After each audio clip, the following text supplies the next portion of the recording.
থেকে রেসপন্স ভালো। অনেকদিন পর ওটিটিতে একটা কাজ এসেছে, ভালো ছিল।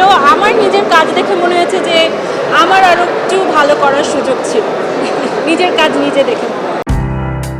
কয়েক দফা মুক্তি পেছানোর পর অবশেষে বড় পর্দায় আসার কথা শোনা যায় সরকারি অনুদানপ্রাপ্ত সিনেমা বনলতা সেনের। জীবনানন্দ দাশের কালজয়ী কবিতার সেই রহস্যময়ী নারীর চরিত্র নিয়ে নির্মিত এই সিনেমাটি এবারের ঈদুল আজহায় মুক্তির কথা রয়েছে। শুক্রবার সামাজিক মাধ্যমে সিনেমার একটি বিশেষ পোস্টার শেয়ার করে বিষয়টি নিশ্চিত করেছিলেন এর প্রধান চরিত্রের অভিনেত্রী মাসুমার রহমান নাবিলা। তবে সিনেমাটি ঘিরে শুরু থেকেই চলতে থাকা আইনি জটিলতা যেন পিছুই ছাড়ছে না।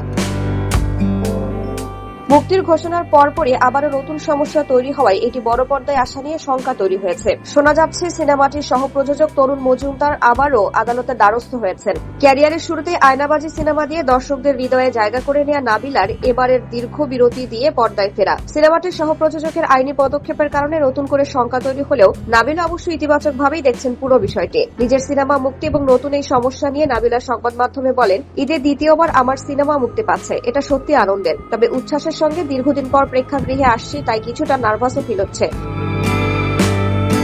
সিনেমাটি মুক্তি নিয়ে শঙ্কা থাকার কথা নয়। আমি যতদূর জানি সমস্যার সমাধান হওয়ার পরই ঘোষণা এবং পোস্টার অবমুক্ত করা হয়েছে। আশা করছি সঠিক সময়ে পর্দায় আসবে সিনেমাটি। ঈদের সিনেমায় অন্যান্য সিনেমার সঙ্গে প্রতিযোগিতা প্রসঙ্গে তিনি আরো বলেন, এটা নতুন করে বলার কিছু নেই যে দর্শকরা সিনেমা দেখেন, তারা এখন বিভিন্ন ঘরানার সিনেমাই দেখছেন। এবারও সেই ধারাবাহিকতা থাকবে। 2021-22 অর্থ বছরে 70 লাখ টাকা সরকারি অনুদান পাওয়া এই সিনেমাটি নিয়ে শুরু থেকে দর্শকদের প্রবল আগ্রহ ছিল। নির্মাতা মাসুদ হাসান উজ্জ্বল 2024 সালে সিনেমাটি মুক্তি দেওয়ার পরিকল্পনা করেছিলেন, কিন্তু দেশের তৎকালীন পরিস্থিতির কারণে তা কয়েকবার পিছিয়ে যায়। সিনেমাটিতে কবি জীবনানন্দ দাশের চরিত্রে অভিনয় করেছেন খায়রুল বাশার। এছাড়া বিভিন্ন গুরুত্বপূর্ণ চরিত্রে রয়েছেন সোহেল মন্ডল, নাজেবা বাশা সহ আরো অনেকে।